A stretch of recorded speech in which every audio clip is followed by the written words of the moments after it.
All right, so Australia's far north Queensland. Yeah. It's famous for its incredible beauty, the nature there. But lately, it's been making headlines for something a bit more otherworldly. Oh, Yeah, and today we're diving into this news article all about Darren McIntyre. okay. He's this camper who claims to have had a UFO encounter. Okay.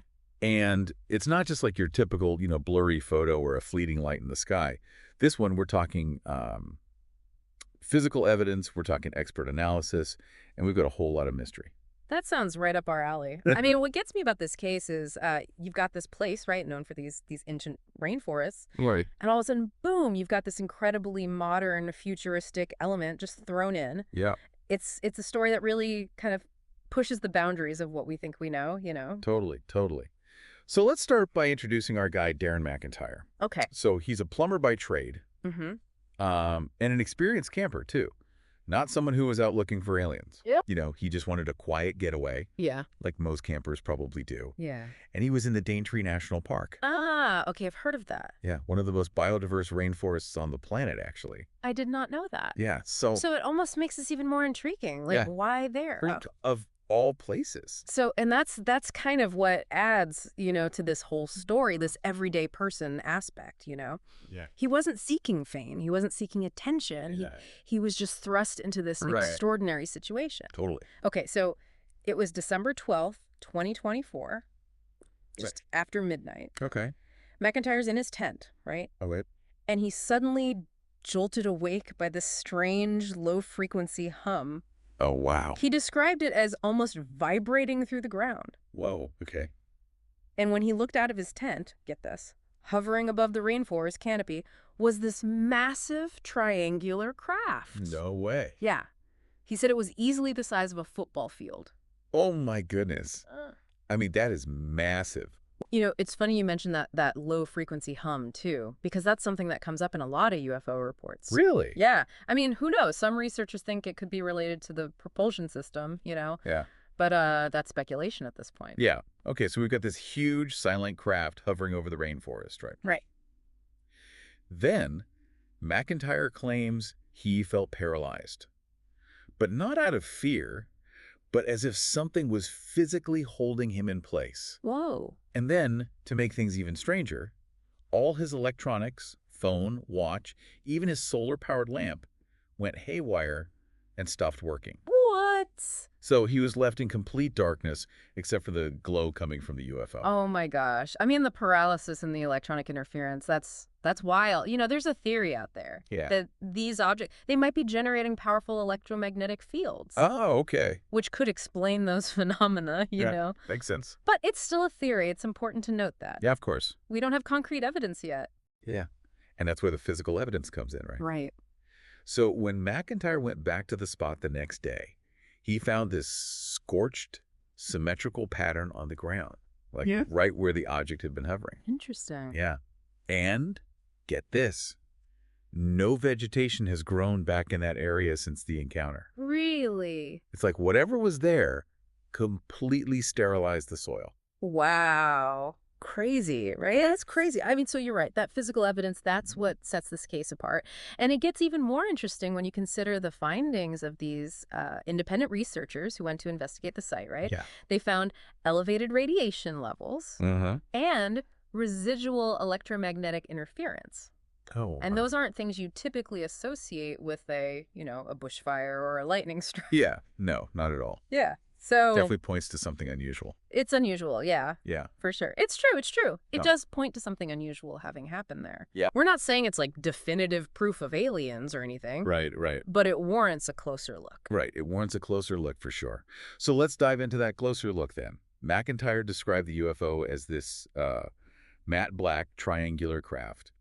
But here's the detail that really stood out to me. He said the underside of the craft was covered in this intricate metallic filigree. Oh, wow. Yeah, almost like a network of these hexagonal tiles. He even compared it to solar panels, Interesting. but with like this otherworldly feel, Yeah. Yeah, that's actually fascinating you say that because it aligns with some reports that are coming out from the Pentagon's UAP task force. Oh, really? Yeah, yeah. So for our listener who might not know, UAP stands for Unidentified Aerial Phenomena. It's basically the government's like new term for UFOs. Right.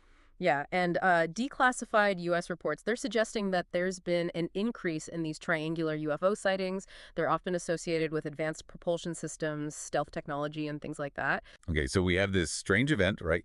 We have these physical traces left behind, and then we have a description that echoes what even the Pentagon is looking into. So what are the leading theories trying to explain all this? What are people saying about this? So there are a few theories, right? Uh, And they really do run the gamut from extraterrestrial to the more, I guess you could say, grounded, right? Right. So you've got some ufologists, the people who specifically study UFO phenomena, Yep. and they're suggesting this craft could have been like monitoring Earth's biodiversity. Huh. Makes sense, right? I mean, given that the Daintree rainforest is incredibly unique and Yeah, diverse. it's like we are a rare, valuable ecosystem that is being observed by someone Okay. or something. Exactly, exactly. But then you also have skeptics who are offering alternative explanations, right? Yeah. So some believe it could have been, an advanced military aircraft, something being tested in secret. Right, right. Others propose that it could have even been a hoax. Oh, wow. An elaborate hoax, though, to be fair, it's hard to imagine how someone would pull off something on this scale And leave that physical evidence behind, too. and leave that behind. Yeah, exactly. Yeah. So, And then there's McIntyre himself, right. right? He's kind of become this reluctant celebrity after this story went public. Yeah. But despite all that attention, he's remained very consistent in his account. And there's no indication that he's seeking fame or that he's trying to profit from this experience. Yeah. In fact, he's even said that he wishes that he could just go back to his quiet life and forget the whole thing ever happened. That's interesting. So that consistency, that's definitely noteworthy, right? Yeah. Adds to his credibility for sure. But, what I find fascinating is kind of the after effects he's described, From a psychological perspective, Okay, yeah. he reports having these recurring dreams about the encounter. He often wakes up with the sensation of floating. And Wow. he's even said it's almost as if the memory isn't fully mine. That's kind of creepy. Yeah, it is. It really makes you wonder about the cognitive effects, like the potential cognitive effects of these encounters, what it does to a person, you know. Yeah. So there's a growing field of research, that's looking into this. Neuroscientists are studying how these alleged encounters might be impacting memory, perception, and even our sense of self, like who we are. Wow. It's a really complex area, and, we're really just beginning to understand it. Yeah. It's like this event in the Daintree, it's almost like this one piece of a much larger puzzle, right? Right. So does this incident, along with others like it, point to an increase in UFO activity that's happening globally? And could there be a connection to our own technological advancements? I mean, we're making all these breakthroughs in AI, quantum computing, renewable energy, all this stuff that seems like science fiction not too long ago. So is it possible that as we reach these technological milestones, other intelligent life forms are starting to take notice? I mean, that's a really thought-provoking question. It's certainly possible. I mean, we could be, broadcasting our presence in ways we don't fully understand. Right. And that might be attracting attention from beyond our planet. And I mean, this idea that we're not alone in the universe, that's a concept that has captivated humanity for, centuries. Yeah. I mean, it is both exciting but also a little bit terrifying to think about.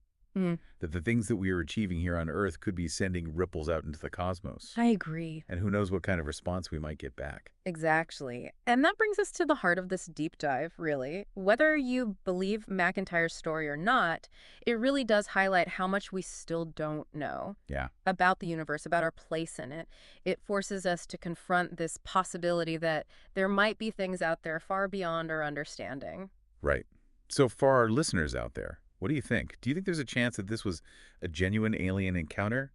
Or do you lean more towards an Earth-based explanation? Whatever your take, it's a story that definitely sparks the imagination. Absolutely. It reminds us to stay curious, to question what we think we know, and never stop exploring these mysteries that surround us. Yeah, it's pretty incredible. This one event in the Australian rainforest leads to like all these bigger questions. Yeah. We've talked about the tech, we've talked about the possibility of extraterrestrial life, the psychological effects of these encounters. It's a lot. It is. It is. And it's those bigger questions, those implications that Hmm. really make this deep dive so interesting. We're not just looking at a single event. We're kind of exploring these boundaries of what we know as humans, in our imaginations. Yeah, for sure. And I think one of the big takeaways here is that, whether or not McIntyre actually had a real UFO sighting or if it was something else entirely, something we just don't understand yet, it shows us how much we still have to learn about the world, Yeah. and maybe even beyond. Absolutely. And even though we don't have all the answers, right, about what exactly happened in the Daintree, Mhm. we can still use this case, this story, as a way to keep investigating and keep the conversation going. I like that. Keep the conversation going. So if you enjoyed this deep dive, this conversation about the mysteries of the universe and everything we don't know, be sure to subscribe to the show because we have a lot more deep dives coming up on all sorts of fascinating topics. And until next time, keep looking up, keep your eyes open, and keep questioning everything.